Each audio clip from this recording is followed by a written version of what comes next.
तो हम लोग कल बात कर रहे थे आपका स्वीकृति, एडमिशन, इस पर बात की थी।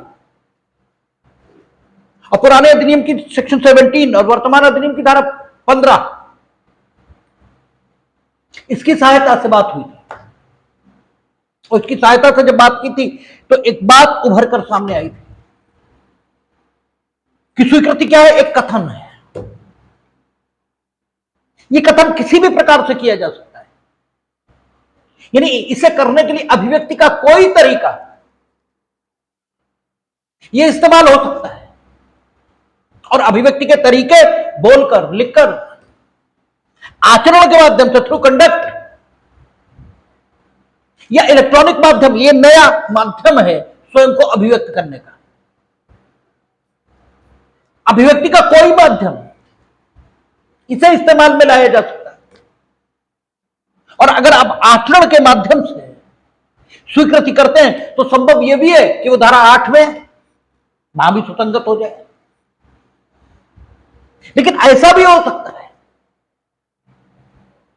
कि मौन स्वीकृति बन जाए, और जब मौन स्वीकृति बनेगा तब आचरण के माध्यम से की गई स्वीकृति होगी, लेकिन वह धारा 8 में नहीं आएगी। क्योंकि धारा 8 क्या कहता है? आचरण। ठीक है, यह सुसंगत है। ठीक है, सॉरी, धारा 8 में तब भी आ जाएगी, आचरण सुसंगत है ना, मौन रहना आचरण। ठीक है, तो मौन रहकर भी स्वीकृति हो सकती है, क्योंकि मौन रहना भी कतिपय परिस्थितियों में बोलने के समान यह हो सकता है। यह हम लोगों ने धारा 17 भारतीय संविधान अधिनियम वहां भी देखा था। वहां भी उसने कहा था कि पक्षकारों के मध्य अगर संबंध इस प्रकार के हैं कि अपेक्षा की जाती है कि एक विशेष परिस्थिति में एक पक्षकार को बोलना ही चाहिए, और अगर एक विशेष परिस्थिति में एक पक्षकार चुप रहता है तो उसके चुप रहने का प्रभाव दूसरे पक्षकार के संबंध में बोलने के समतुल्य होगा, तो फिर इस पक्षकार का चुप रहना इस विशेष परिस्थिति में बोलना ही माना जाएगा। और ऐसे माना जाएगा मानो उसने बोलकर वो काम कर दिया है जो संविदा के संबंधों में कपट समझा जाता है। और संविदा के संबंधों में कपट क्या समझा जाता है, यह आपको मालूम है। संविदा के संबंधों में कपट क्या समझा जाता है कि जब आप किसी तथ्य की सक्रिय छिपावट करते हैं, छिपावट नहीं, सक्रिय छिपावट, यानी छिपावट करने के लिए कुछ काम ये भी करते हैं, और जो असत्य है, जिसका असत्य होना आप जानते हैं, स्थिति का असत्य होना एक बात है, और असत्य स्थिति का असत्य जानना यह दूसरी बात है। चीज असत्य है किंतु आप उसे सत्य जानते हैं, तो फिर आपका सदविश्वास, यद्यपि वह सदविश्वास गलत है, आप गलती पर हैं, लेकिन आपका विश्वास निर्दोष है, और आप गलत को गलत जानते हैं और फिर भी गलत को सही बता रहे हैं। अब आप धूर्त हैं, अब आप कपटी हैं। तो कपट किसी तथ्य की सक्रिय छिपावट, इसे करके भी किया जा सकता है, और जो असत्य है उसे सत्य बताकर भी किया जा सकता है। हम आप पर विश्वास करते हैं, मेरे आपके मध्य वैश्वासिक संबंध है, और हम आपसे पूछ रहे हैं कि देखो अमुक वस्तु बढ़िया है ना, देखो ये अच्छा है, और तुम जानते हो ये अच्छा नहीं, और तुम जानते हो कि अगर हमने कुछ भी नहीं कहा, मौन रहे हम, तो भी ये मान लेगा कि ये अच्छा है। तो मौन रहकर आपने बोलने के समतुल्य काम किया है, और ऐसा आप सिर्फ धारा 17 में नहीं करते। हमने आपको कहा था जब आप चेक साइन करते हैं तो साइन करके, जब आप चेक साइन कर रहे हैं तो आपके द्वारा जो साइन किए गए हैं वे इस कथन के समतुल्य हैं कि मानो आपने चेक पर यह लिख दिया है कि चेक पर उल्लिखित रकम वाहक को दे दी जाए। आपका चेक साइन करना आपके इस कथन के समतुल्य है। हमेशा बोलना जरूरी नहीं है। तो स्वीकृति करने का तरीका क्या हो सकता है? स्वीकृति करने का तरीका अभिव्यक्ति का कोई भी तरीका, यानी अभिव्यक्ति जिन जिन तरीकों से की जाती है उनमें से कोई तरीका स्वीकृति के लिए इस्तेमाल हो सकता है। ये बोलकर, आचरण के माध्यम से, लिखकर या इलेक्ट्रॉनिक माध्यम में की जा सकती है। और अगर ये आचरण के माध्यम से हुई तो ये हो सकता है कि ये धारा 8 में भी सुसंगत हो। और स्वीकृति के नाते अगर उन परिस्थितियों और उन व्यक्तियों के द्वारा कर दी जाए जो धारा 16, 17 और 18 में बताए गए, तो ये स्वीकृति के रूप में भी सुसंगत हो सकती है। ठीक है ना? और इसीलिए इसे दो जगह सुसंगत किया गया है, आचरण के रूप में भी और स्वीकृति के रूप में भी। क्योंकि स्वीकृति के रूप में यह सुसंगत तभी होगा जब धारा 16, 17 और 18 में बताई गई परिस्थितियों में और वहां बताए गए व्यक्तियों के द्वारा किया जाए। और चूंकि धारा 8 वहां यह सुसंगत हो जाएगा यदि धारा 8 में बताए गए व्यक्तियों के द्वारा वो आचरण किया गया है। ठीक है ना? तो ये अंतर है दोनों का, इसलिए यहां भी इसे सुसंगत बना दिया। और स्वीकृति कथन ये किस प्रकृति का है, इसका नेचर क्या है कि विवादित या सुसंगत तथ्यों की ओर कोई अनुमान ये इंगित कर देता है। इसका नेचर ये है, इसकी प्रकृति ये है। ठीक है? इतनी चर्चा हम लोगों ने कल की थी। फिर बात आई थी कि स्वीकृतियों के साक्ष्य के तौर पर मान्य होने के जस्टिफिकेशन क्या है, औचित्य क्या है। तो आपसे कहा गया था कि इसके जस्टिफिकेशन है पहला, समय की बचत। क्यों? क्योंकि स्वीकृत तथ्यों को साबित करना जरूरी नहीं है। लेकिन यह एकमात्र जस्टिफिकेशन, ये सोल जस्टिफिकेशन नहीं है एडमिशन के रिलीवेंट होने का। क्योंकि स्वीकृत तथ्य साबित करने जरूरी नहीं है। यह बात केवल तभी लागू होती है जबकि वे तथ्य कार्यवाहियों के दौरान स्वीकृत किए गए हों और कार्यवाहियों के दौरान भी स्वीकृत किए गए, चाहे लिखित रूप से, चाहे मौखिक रूप से, चाहे अभिवचन की विधि के मुताबिक वे स्वीकृत मान लिए गए हों।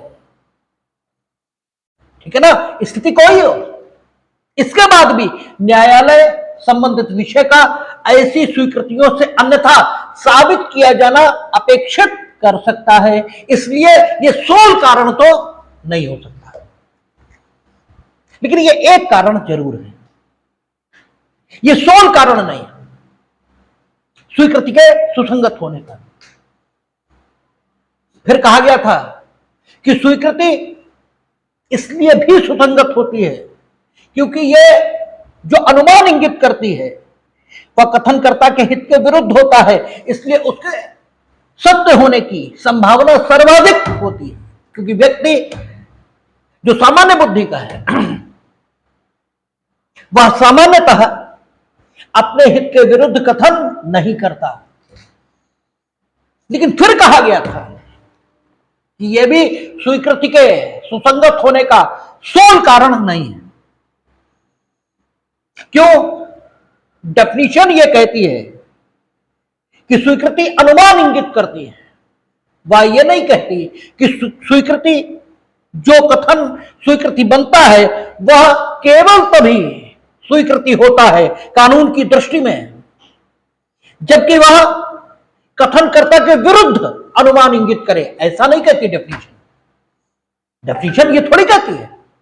डेफिनेशन कहती कि स्वीकृति कथन है यदि उस कथन से विवाद के सुसंगत तथ्यों की ओर कोई अनुमान इंगित होता है। ये थोड़ी कहती है कि स्वीकृति एक ऐसा कथन है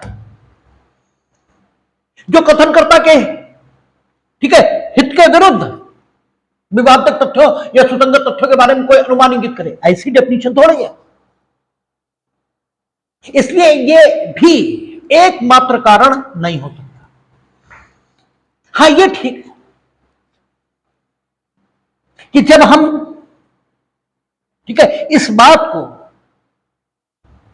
धारा 19 के साथ पढ़ते हैं तो ऐसी स्वीकृति जो कथनकर्ता के हित के विरुद्ध अनुमान इंगित कर रही है, उसका प्रामाणिक और साक्षिक मूल्य हम अधिक मानते हैं बजाय उस स्वीकृति के जो कथनकर्ता के हित के समर्थन में, ठीक, अनुमान को इंगित ये कर रही है। और कथनकर्ता के हित के समर्थन में इंगित, ठीक है, अनुमान को इंगित करने वाली स्वीकृति हम देने की अनुमति भी केवल तब देंगे जब धारा 19 में वर्णित परिस्थितियां हो। क्यों?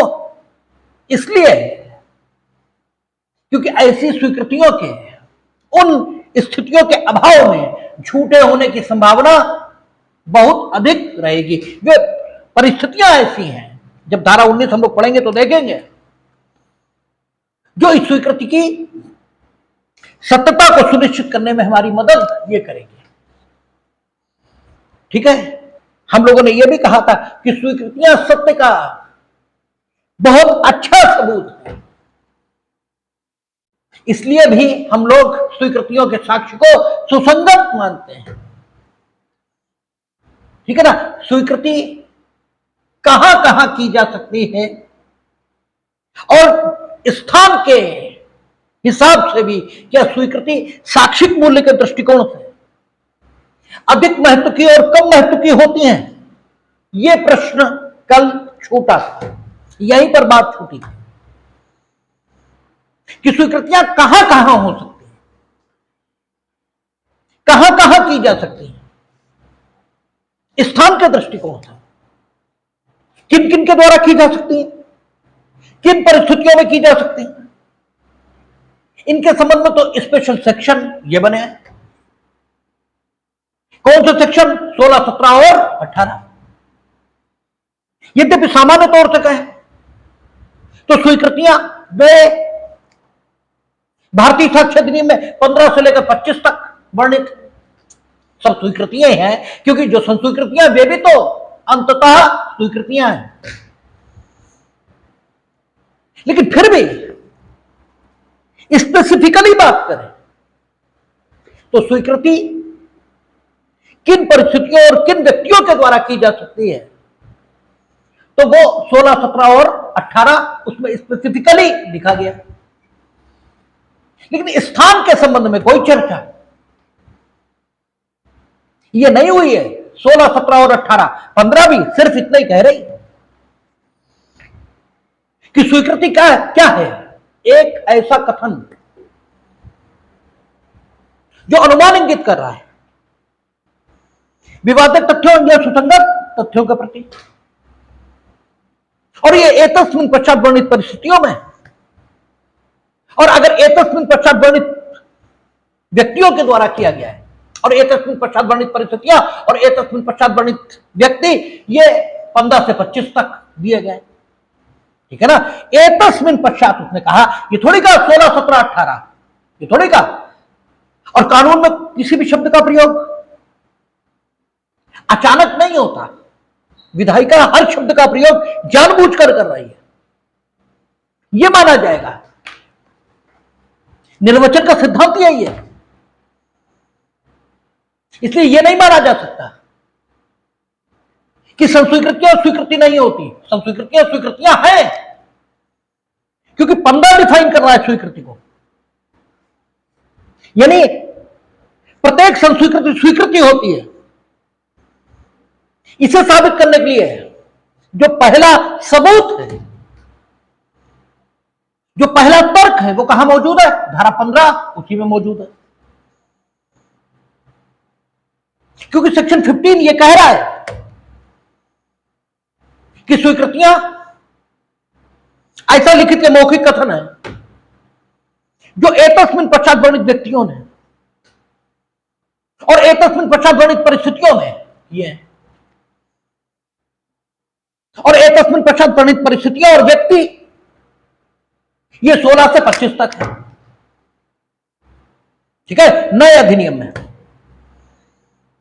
और पुराने में 18 से 31 तक, 12 तक है। 31 तक ना भी कहें, 30 तक कहें, नए में 25 तक कहना पड़ेगा। ठीक है, तो इसका मतलब यह हो गया कि प्रत्येक संस्वीकृति स्वीकृति है, क्योंकि इन सेक्शंस के बीच में संस्वीकृतियां ये भी आएंगे। लेकिन फिर भी इन जनरल हम ये मानते हैं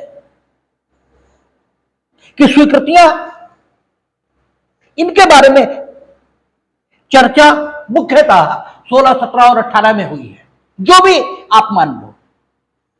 लेकिन स्वीकृतियां किन परिस्थितियों में और किन व्यक्तियों के द्वारा की जा सकती हैं, इसकी चर्चा 16, 17, 18 मानो तो, और 16 से लेकर 25 मानो तो वहां की गई है, किंतु स्वीकृतियां किन स्थानों पर की जा सकती हैं, इसकी चर्चा कहीं नहीं हुई। ठीक है ना? और जब इसकी चर्चा कहीं नहीं हुई,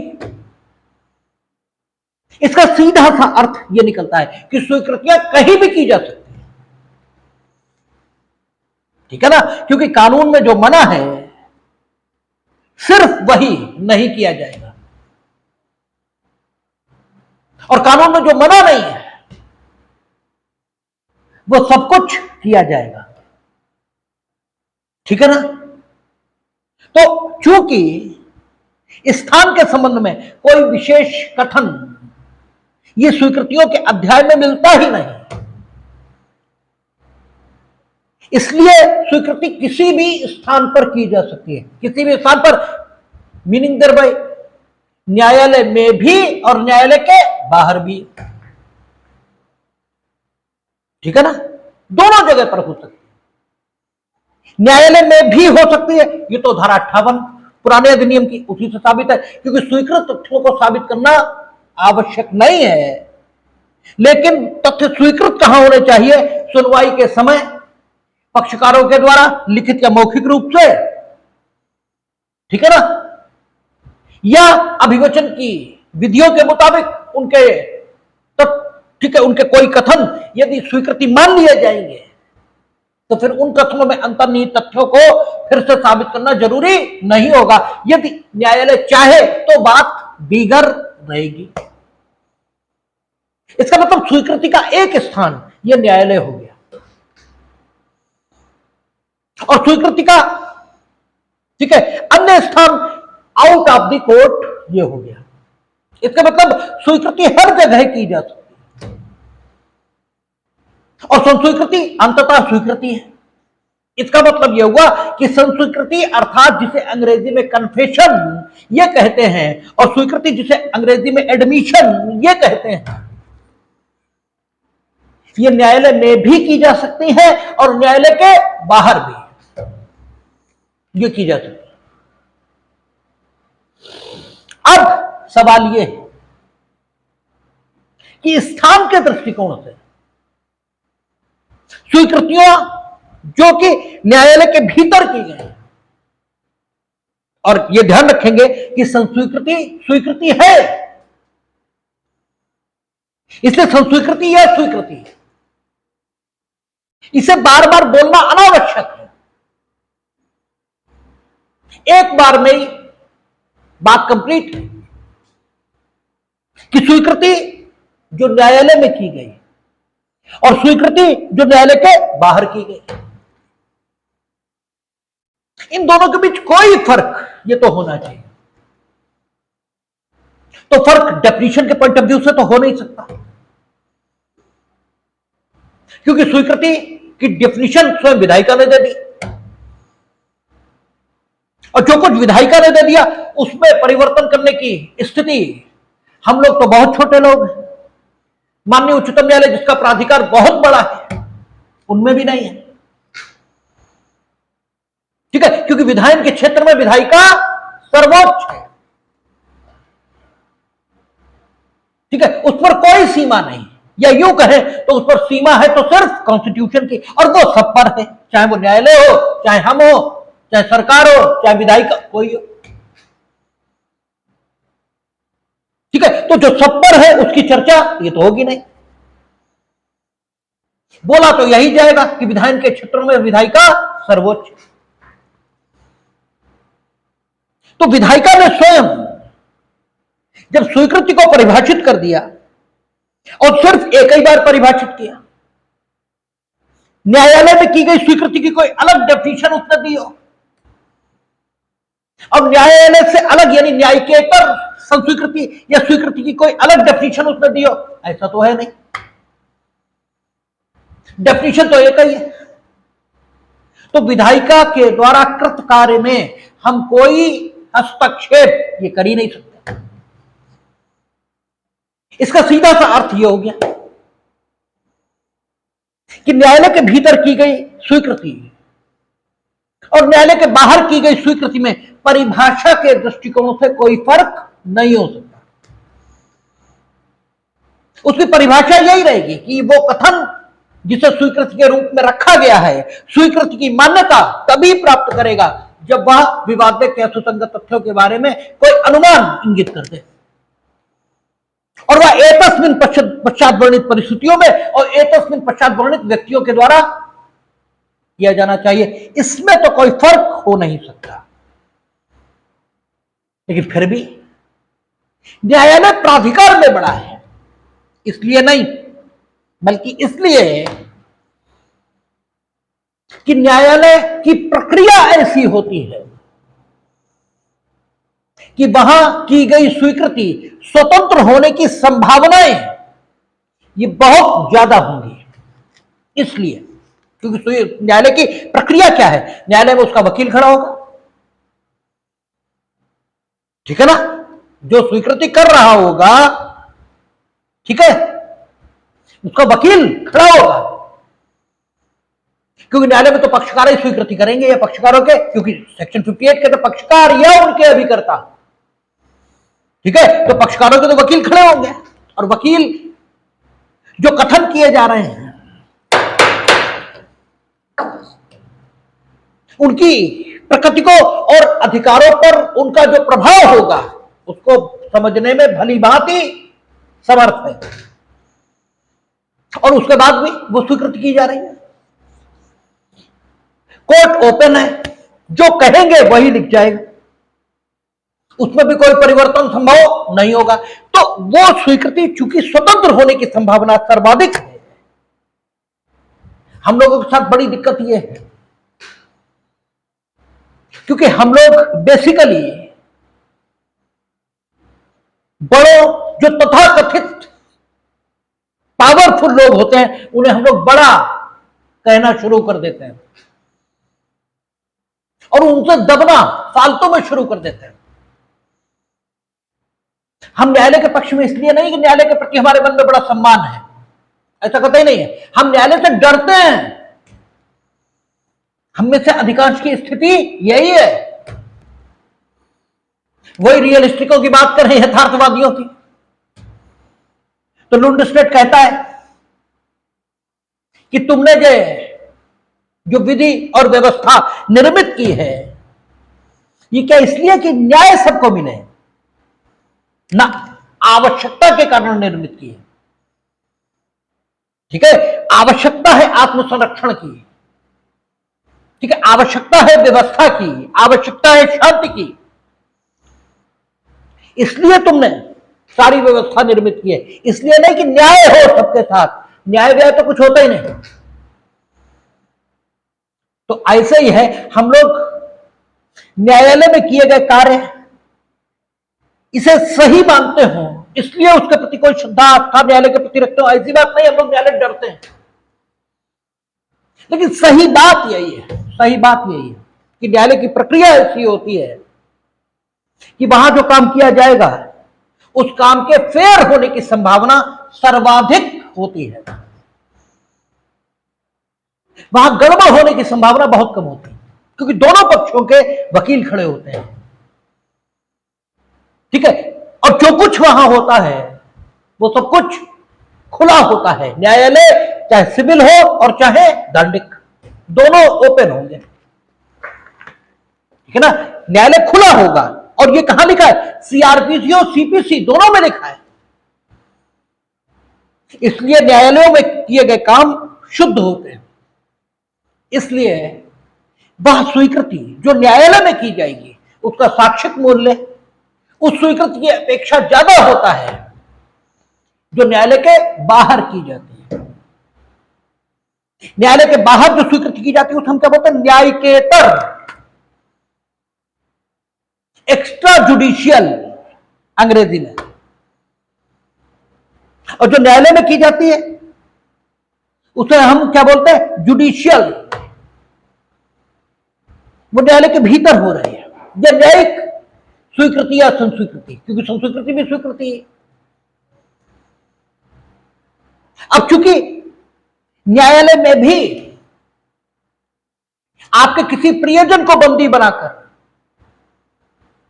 स्वतंत्र रूप में, दिखावे के तौर पर स्वतंत्र रूप में आपसे स्वीकृति और संस्वीकृति कराई जा सकती है। भाई ये हो सकता है तुम्हारे घर वालों को बंदी बना लिया और कह रहे हैं न्यायालय में चल के करो। इसीलिए प्रक्रिया की विधियों में यह लिखा है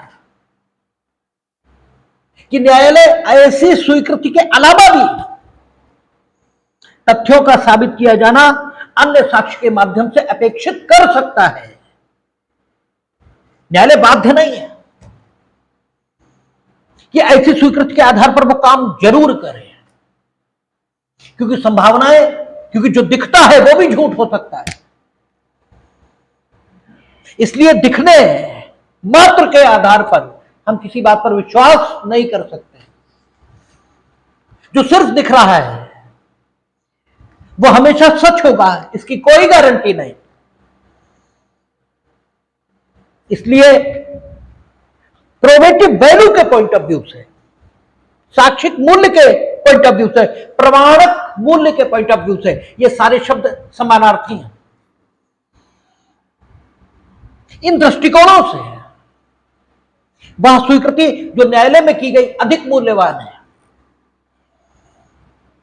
और जो स्वीकृति न्यायालय से बाहर हुई है वह कम मूल्य की है।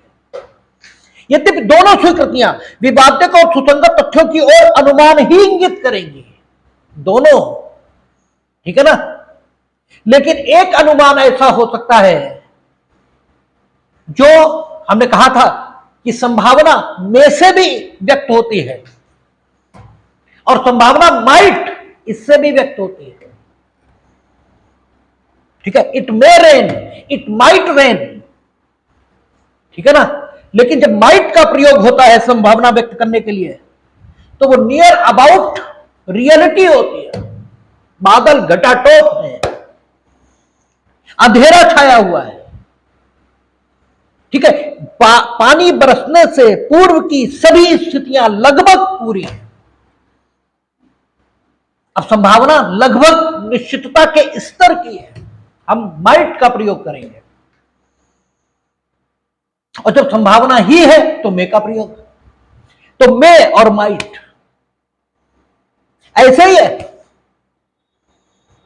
कि स्वीकृति की डेफिनेशन नहीं बदल सकते हम, वो तो वही है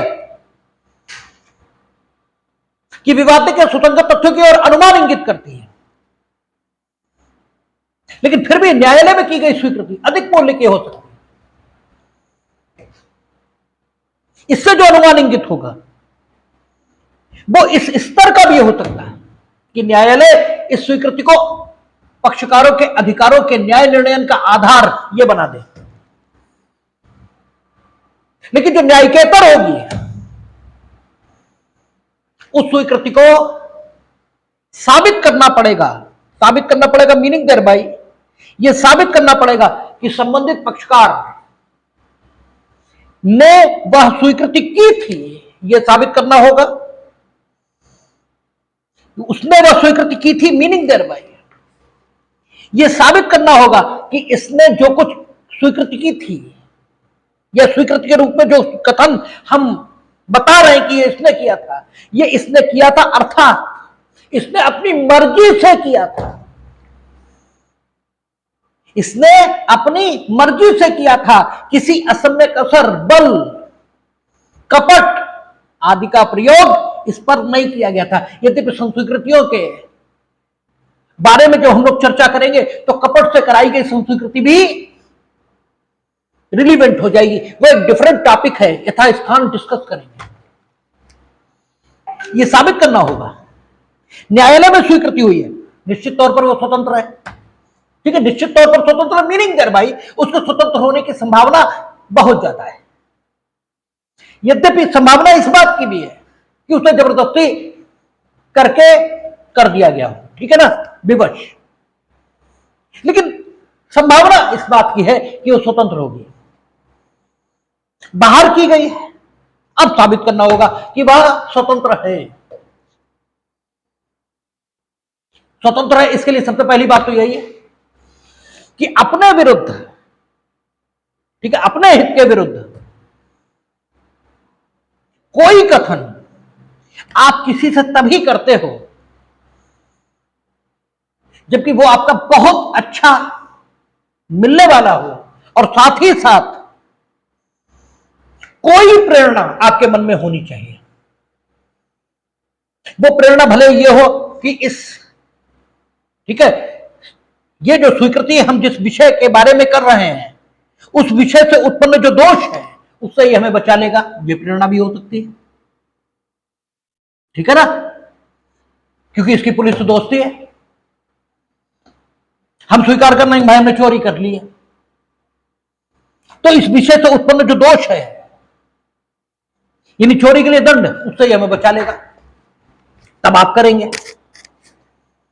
ठीक है, या फिर कोई सदगुरु, ठीक है, पुरोहित या ऐसा व्यक्ति जिसके बारे में आपको लगता है कि भाई पता तो किसी को नहीं लेकिन हम इसके सामने कन्फेस कर लेंगे और ये हमें मुक्ति ये दे देगा, कोई प्रेरणा तो होगी तभी करेंगे आपके प्रति। अन्यथा आप जरा अपने दिलों को टटोलें, उसमें बहुत से ऐसे राज दफन आपको मिलेंगे जो अपने मां बाप को भी आपने नहीं बताए हैं और किसी को नहीं बताते आप, और कभी बताने का ख्याल भर मन में आ जाए तो खुद में इतनी शर्मिंदगी लगती कि हाय भगवान ये किसी को अगर पता लग गया तो क्या ही मेरा होगा। आप नहीं बताते हैं। तो अगर स्वीकृति न्यायालय के बाहर है तो यह साबित करना होगा कि वह स्वतंत्र है, अर्थात यह साबित करना होगा कि कथनकर्ता ने आपके सामने वो स्वीकृति क्यों कर ली थी। भाई आप अपनी स्थिति को उसके अगेंस्ट साबित करें कि स्थिति ऐसी थी कि ये मेरे सामने स्वीकार कर सकते थे, तब वह स्वीकृति पक्षकारों के अधिकारों का आधार बनेगी, अन्यथा नहीं बनेगी। ठीक है ना। दूसरी चीज कि न्यायिकेतर जो स्वीकृति है इसका साक्ष्य कौन कौन दे सकता है, तो एक तो वह व्यक्ति दे सकता है जिससे की गई, जिससे की गई वह दे सकता है, और जिससे की तो नहीं गई लेकिन उसने सुन ली। ठीक है, जिससे की तो नहीं गई, की तो इनसे गई, बैठे अभी थे, सुन इनने भी ली। इसीलिए कहा जाता स्वीकृति और संस्वीकृति भी स्वीकृति की ही उपजाति है। ये इस नियम का अपवाद है कि अनुश्रुति का साक्ष्य नहीं दिया जा सकता, हियरेस्ट एविडेंस का साक्ष्य नहीं दिया जा सकता। स्वीकृति और संस्वीकृतियां इसकी अपवाद हैं, एक्सेप्शन है। क्यों? क्योंकि स्वीकृतियों और संस्वीकृतियों का साक्ष्य वह भी दे सकता है जिसने स्वीकृति सुन ली है। अब सुन ली है इसका मतलब एक और निकल आया, इसका एक मतलब यह भी निकल आया कि चूंकि स्वीकृति एक कथन है और वह कथन करने के किसी भी तरीके यानी अभिव्यक्ति के किसी भी तरीके से किया जा सकता है, जैसे लिखकर भी। तो मान लीजिए हमने अपनी पत्नी को अपने दोष को कोई स्वीकार करते हुए पत्र लिखा और वो इनके पास पहुंच गया। ठीक है, तो नॉर्मली पति पत्नी के बीच जो बातचीत है वह विशेषाधिकृत है, यथास्थान जब एविडेंस वहां पर पहुंचेगा हम लोग चर्चा करेंगे। पति पत्नी के बीच जो बातचीत हो रही है उसका साक्ष्य निश्चित मामलों को छोड़कर नहीं दिया जा सकता, यानी उसका साक्ष्य अपवादिक तौर पर ही दिया जा सकता है, एक्सेप्शनल सर्कमस्टांसेस में ही दिया जा सकता है। लेकिन स्वीकृतियां इस नियम की भी अपवाद है। क्यों? स्वीकृति का साक्ष्य वह भी दे सकता है जिससे की गई, और स्वीकृति का साक्ष्य वह भी दे सकता है जिसने स्वीकृति को सुन लिया या स्वीकृति को जान लिया। सामान्य नियम यह है कि स्वीकृतियां चूंकि अनुमान इंगित करती हैं, इसलिए पक्षकारों के अधिकारों का आधार नहीं हो सकती। लेकिन अगर स्वीकृति चूंकि कथनकर्ता के हित के विरुद्ध है, इसलिए उससे इंगित होने वाला अनुमान सत्य होने की संभावना ज्यादा है। यदि स्वीकृति स्वतंत्र हो, तो यदि स्वीकृति की स्वतंत्रता को सुनिश्चित करने वाले तथ्य एडिशनली स्वीकृति के साथ जुड़ जाए, तो स्वीकृति पक्षकारों के अधिकारों को डिसाइड करने का आधार यह भी हो सकती है। और स्वीकृति की स्वतंत्रता को सुनिश्चित करने वाला तथ्य जब न्यायालय में की गई स्वीकृति के रूप में स्वीकृति से जुड़ जाता है, तब यह स्वीकृति अपने साक्षिक मूल्य को बढ़ाकर पक्षकारों के अधिकारों का आधार यह भी बन सकती है और बन जाती है। यह हम नहीं कह रहे, ये ऑनरेबल सुप्रीम कोर्ट का व्यू है। आपकी किताबों में बहुत सारे मुकदमे नोट, जाने कौन इच्छाराम, दलपत राम, जाने कौन को दलपत राम, इच्छाराम, नगीना दास, जाने ऐसे करके नोट। उसमें उन्होंने कहा है कि चूंकि स्वीकृति से सिर्फ अनुमान इंगित होता है, इससे सामान्य नियम यही है कि स्वीकृति को पक्षकारों के अधिकारों का आधार नहीं होना चाहिए। लेकिन यह नियम सख्ती के साथ न्यायालय में की गई स्वीकृतियों के प्रति लागू नहीं हो सकता। कारण यह कि स्वीकृति से इंगित अनुमान इतना सशक्त हो सकता है कि उसके आधार पर पक्षकारों के अधिकारों का अगर न्याय निर्णय कर दिया जाए, तो उसमें कोई अन्याय यह नहीं होगा, बशर्ते यह सुनिश्चित कर लिया जाए कि क्या स्वीकृति स्वतंत्रता के साथ की गई थी, और अगर न्यायालय में स्वीकृति की गई थी तो उसके स्वतंत्र होने की संभावना सर्वाधिक है। और यह बात माननीय सुप्रीम कोर्ट ने, ऑनरेबल सुप्रीम कोर्ट ने किराएदार और मकान मालिक के बीच के एक विवाद में कही। किराएदार और मकान मालिक के बीच विवाद चल रहा था, समझौता हुआ। किराएदार ने यह कहा कि गुणदोष पर डिसाइड मत करिए। गुणदोष पर डिसाइड होगा मीनिंग दर भाई पहले ये डिसाइड होगा कि क्या आप किराएदार हैं, क्योंकि आप लाइसेंसी भी हो सकते हैं। आप किसी के मकान में रह रहे हैं तो किराएदार ही होंगे, ये कोई उदाहरणा तो नहीं हो सकती, ये कोई प्रजम्पशन ये तो नहीं हो सकता। तो सबसे पहले ये डिसाइड होगा कि आप किराएदार हैं। यदि हां, तो क्या आपके लिए ये मकान मालिक है कि लेकिन आप किराएदार हैं लेकिन ये मकान मालिक नहीं है, तो ये क्यों सबूत ले आएंगी? भाई सबूत मकान मालिक लाए, ये किराएदार हैं लेकिन क्या ये मकान मालिक है इनके संबंध में, क्योंकि किराएदारी की जो विधियां हैं उनमें यह हो सकता है कि हम मकान मालिक न हो लेकिन आपके लिए मकान मालिक हो, क्योंकि किराएदारी की विधियां यह कहती हैं कि आपने जिससे मकान लिया है आपके लिए वही मकान मालिक है, भले ही इनफैक्ट वो मकान मालिक न हो। और विबद्ध लागू होगा, हम लोगों ने पढ़ा है पुराने अधिनियम में 117, 118 तो नहीं, 116, 117, 115 अभिधारी, ठीक है ना, और मालिक का विबंध था। अभिधारी टेनेंट जिसे अंग्रेजी में कहेंगे और जिसे किराएदार भी कहते हैं, यानी आपने एक बार जिससे मकान लिया वो आपके लिए मकान मालिक है, ये आप उसकी स्थिति का, ठीक है, डिनायल ये नहीं कर सकते। तो ये डिसाइड होगा कि भले ये मकान मालिक है या नहीं लेकिन क्या आपके लिए मकान मालिक है, और ये डिसाइड हो गया कि आपके लिए मकान मालिक भी है। फिर ये डिसाइड होगा कि क्या मकान से किराएदार को जिन आधारों पर बेदखल किया जा सकता है, क्या उनमें से कोई आधार पैदा हो गया है? ठीक है ना? यह भी हो सकता है वो किराएदार ना बल्कि कौन हो, पट्टेदार हो।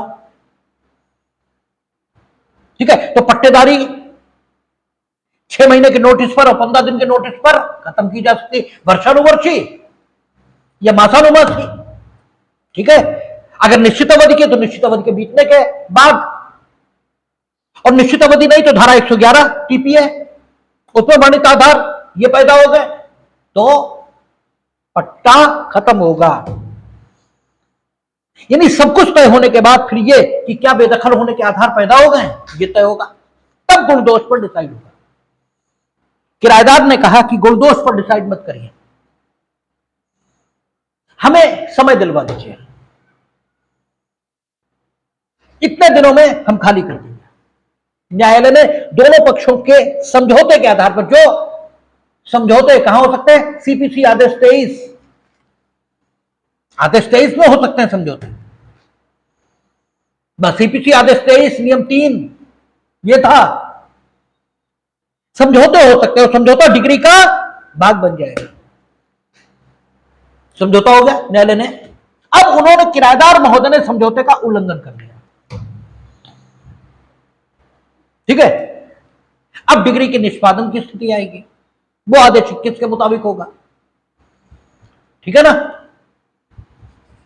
अब हालांकि हमने किराएदार शब्द बोला है, किराएदार के लिए रेंट एंड कंट्रोल एक्ट लागू होगा यूपी में और अन्य स्टेट्स में अन्य, लेकिन पट्टेदार अगर है, ठीक है, तो सिविल सूट आएगा और तब आदेश 21 ही चलेगा। ठीक है ना? तो आप इसे पट्टे का मान ले मामला। अब डिग्री के निष्पादन की बात शुरू हुई। डिग्री के निष्पादन में, ठीक है, क्या किया न्यायालय ने, इसको स्वीकृति माना किराएदार की। उन्होंने कहा कि जब समझौता आपने किया, इसका मतलब ये तो तय है कि जीतने की स्थिति में ये थे, क्योंकि अगर ये जीतने की स्थिति में न होते तो तुम समझौता आसानी से नहीं करते, और तुम्हारा बात का कंडक्ट भी ये दर्शित करता है कि तुम कितने भले आदमी हो। ठीक है, तुम समझौते तक का उल्लंघन कर रहे हो, इसका मतलब उस समय तुम्हारी स्थिति खराब थी, इनकी बेहतर थी, ये कानूनन जीतने की स्थिति में थे, इसलिए तुमने समझौता किया। और इस अनुमान के आधार पर समझौते को उन्होंने क्या माना, स्वीकृति, और डिसाइड कर दिया और कहा चूंकि ये स्वीकृति न्यायालय की प्रक्रिया में न्यायालय में की गई है, क्योंकि ये एक कथन है, समझौते का कथन एक कथन है, स्वीकृति जरूरी थोड़ा ही है इस भाषा में लिखी जाए कि मैं स्वीकृत करता हूं ऐसा ऐसा ऐसा, आवश्यक थोड़ा ही है। स्वीकृति एक कथन है जिससे अनुमान इंगित होता है, बस डेफिनेशन तो यही है। तो अनुमान इंगित होता है, और क्योंकि न्यायालय में यह स्वीकृति की गई थी, इसलिए इसे पक्षकारों के अधिकारों का आधार बनाने में न्यायालय ने कोई संकोच अनुभव नहीं किया। यानी स्थान के दृष्टिकोण से स्वीकृतियां दो प्रकार की हो सकती हैं, एक वे स्वीकृतियां जो न्यायालय में की गई और एक वे स्वीकृतियां जो न्यायालय के बाहर की गई। और स्थान के दृष्टिकोण से ये जो फर्क है स्वीकृतियों का, ये क्या करेगा, एक अंतर उनके साक्षिक मूल्य में उत्पन्न कर देगा। क्योंकि न्यायालय में की गई स्वीकृतियां स्वतंत्र होने की संभावना अधिक होगी, इसलिए न्यायालय में की गई स्वीकृतियों का साक्षिक मूल्य उन स्वीकृतियों की अपेक्षा अधिक होगा जो स्वीकृतियां न्यायालय से बाहर की गई। तो स्वीकृतियां क्या हैं, कहां की जा सकती हैं, किसके द्वारा की जा सकती हैं, इस स्वीकृतियां कैसे की जा सकती हैं, उनका साक्षिक मूल्य, उनमें फर्क कैसे आता है, ये सारी चर्चा हुई। अब स्वीकृतियां कौन कर सकता है और किन परिस्थितियों में कर सकता है, यह क्रमशः 16 से लेकर के और 25 तक वर्णित किया गया। तो प्रथम धारा 16 है, क्या कहता है, सबसे पहले स्वीकृति कौन कर सकता है, पक्षकार और उनके अभिकर्ता। सबसे पहली बात उन्होंने ये कही कि पक्षकार कौन कर सकता है? एतस्मिन् पश्चात वर्णित व्यक्ति। कब कर सकते हैं? एतस्मिन् पश्चात वर्णित परिस्थितियों में। तो कौन कर सकता है? सबसे पहले उन्होंने कहा सबसे पहली बात कि पक्षकार कर सकते हैं और उनके अभिकर्ता कर सकते हैं। अभिकर्ता कब कर सकते हैं? जब वे अभिकर्ता की हैसियत को धारण किए हुए हों। क्योंकि कौन कर सकते हैं, किन परिस्थितियों में कर सकते हैं, दोनों बातें आएंगी। अभिकर्ता कर सकते हैं तो वकील अभिकर्ता होता है पार्टी का, लेकिन कब तक होता है? जब तक वो पार्टी का वकील है। पार्टी के वकील नहीं रहे, उसके बाद हम कोई कथन करें तो वो स्वीकृत थोड़े है, क्योंकि हमारा उससे झगड़ा हो गया। हम उसके हित के विरुद्ध कथन करके उसके मामले का तो नाश ही कर देंगे। इसीलिए सेक्शन 15 में कहा उन्होंने, स्वीकृति एक कथन है जिससे विवादित तथ्यों और सुसंगत तथ्यों की ओर अनुमान इंगित होता है, और इसे एतस्मिन् पश्चात वर्णित व्यक्ति ये कर सकते हैं। लेकिन कर तभी सकते हैं जब एतस्मिन् पश्चात वर्णित परिस्थितियां ये भी मौजूद हो। ये परिस्थितियों की मौजूदगी, ये स्वीकृतियों की स्वतंत्रता को, स्वीकृतियों की निष्पक्षता को, इसको सुनिश्चित करेगी। विधायिका मूर्ख नहीं है। विधायिका ये अपने में बहुत, ठीक है, सचेतन होती है। आपकी मान्यता होगी,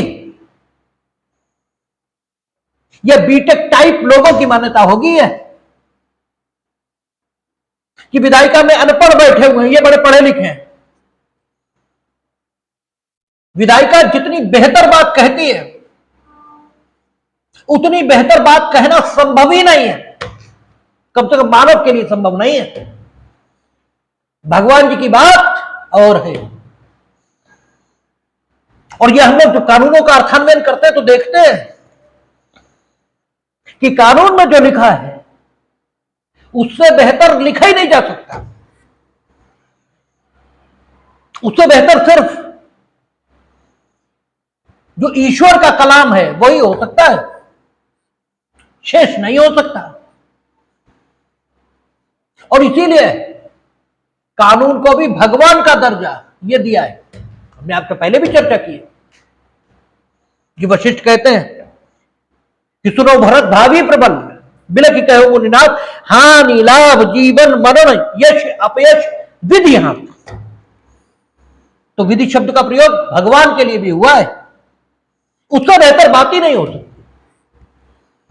ये परिस्थितियों की जो बात की है सेक्शन 15 में, ये जानबूझकर की गई है, क्योंकि खाली है तस्मिन् पश्चात वर्णित व्यक्ति पर स्वीकृतियां कर सकेंगे, ये अगर कह देंगे तो तस्मिन् पश्चात वर्णित व्यक्ति इनमें तो लौजड़ हो जाएगी, झगड़ा हो जाएगा। कुछ दिनों बाद ये तस्मिन् पश्चात वर्णित व्यक्ति एक दूसरे के खिलाफ, ठीक है, जूता चलाते मिलेंगे और खूब एक दूसरे के विरुद्ध कथन करेंगे। और सच तो छोड़ो, झूठ कितना है इसका फैसला मुश्किल हो जाएगा कि सरासर झूठ है या थोड़ा बहुत झूठ है, इसका फैसला मुश्किल हो जाएगा। इसलिए उसने कहा कि एतस्मिन् पश्चात वर्णित व्यक्ति और एतस्मिन् पश्चात वर्णित परिस्थितियां उन्हीं में हो सकता है। तो सबसे पहली बात उसने कहा कि स्वीकृति कार्रवाई के पक्षकार या उसके अभिकर्ता वे कथन स्वीकृतियां हैं जिन्हें कार्यवाही के किसी पक्षकार ने किया है। कार्यवाही शब्द का प्रयोग किया, यह नहीं कहा सिविल कार्यवाही के किसी पक्षकार। आप लोग बड़े भ्रमों में जीते हैं। जब सेक्शन आगे बढ़ेंगे हम लोग तो इस पर विस्तार से चर्चा करेंगे। बड़ा भ्रम रहता है आप में कि स्वीकृति सिविल कार्यवाही में ही होती है और स्वीकृति क्रिमिनल कार्यवाही में ही होती है, ऐसा भ्रम आपके मनों में रहता है। जब हम पढ़ाते थे, बाइबा में पूछते थे स्वीकृति संस्वीकृति के बीच फर्क बताओ, पहला फर्क ही आ जाता था, एडमिशन सिविल कार्यवाही में, कन्फेशन क्रिमिनल कार्यवाही में। झूठ, कतई गलत, ठीक है, कतई गलत। क्यों, क्या कहता है? पहला सबूत इसके खिलाफ इस स्टेटमेंट के कहां मिलना? धारा 16। कहता है स्वीकृति कौन कर सकता है? पक्षकार और उनके अभिकर्ता। फिर क्या कहता है? वे कथन स्वीकृतियां जिन्हें कार्यवाही के किसी पक्षकार ने किया है। सिविल कार्यवाही नहीं लिखा है, तो ये सिविल पढ़ कहां से लेते हैं? यानी, और भारतीय साक्ष्य अधिनियम, इसका मतलब क्या निकला कि भारतीय साक्ष्य अधिनियम जिस कार्यवाही को लागू, इसका अर्थ तो ऐसे निकलेगा कि भारतीय साक्ष्य अधिनियम जिस भी कार्यवाही को लागू, उस कार्यवाही के जो भी पक्षकार हैं वे स्वीकृतियां कर सकते हैं। और दंडिक कार्यवाही और सिविल कार्यवाही दोनों को लागू है भारतीय साक्ष्य अधिनियम। इसका मतलब ही यह हुआ कि आपका यह कथन भ्रमपूर्ण है, गलत है, कि स्वीकृतियां सिविल कार्यवाही में और संस्वीकृतियां क्रिमिनल कार्यवाही में। सही स्थिति यह निकल कर आई कि स्वीकृतियां और संस्वीकृतियां दोनों, ठीक है, दंडिक कार्यवाही में हो सकती हैं। हां, यह जरूर है कि संस्वीकृतियां सिविल कार्यवाही में नहीं हो सकती। क्यों? क्योंकि संस्वीकृति सिर्फ अभियुक्त कर सकता है और अभियुक्त सिर्फ दंडिक कार्यवाही में होगा। यह बात ठीक है। यानी स्वीकृतियां और संस्वीकृतियां सिविल कार्यवाही में भी होंगी, स्वीकृतियां और संस्वीकृतियां दोनों दंडिक कार्यवाही में होंगी, स्वीकृतियां सिविल कार्यवाही में होंगी, ठीक है। हां, यह जरूर ठीक है कि संस्वीकृतियां सिविल कार्यवाही में नहीं हो सकती। क्यों? संस्वीकृति अभियुक्त कर सकता है और अभियुक्त सिर्फ दंडिक कार्यवाही में होगा। लेकिन यह कहना कि स्वीकृति सिविल कार्यवाही में, संस्वीकृति दंडिक कार्यवाही में, बिल्कुल गलत। और इसका पहला सबूत कहां मिला? धारा 16 में। उत्तरोत्तर जैसे जैसे हम लोग विषय में प्रवेश करते जाएंगे, इस कथन की सत्यता और प्रमाणित होकर सामने आएगी कि स्वीकृतियां और संस्वीकृतियां दोनों दंडिक कार्यवाही में की जा सकती है। दंडिक यानी क्रिमिनल। हां, यह जरूर है कि सिविल कार्यवाही में सिर्फ स्वीकृति की जा सकती है, संस्वीकृति नहीं। क्यों? क्योंकि संस्वीकृति यह अभियुक्त के द्वारा है और अभियुक्त सिर्फ दंडिक कार्यवाही। विस्तार से 16, 17, 18 और आगे की चर्चा हम लोग अगली क्लास में करेंगे। बात यहीं खत्म करेंगे आज की।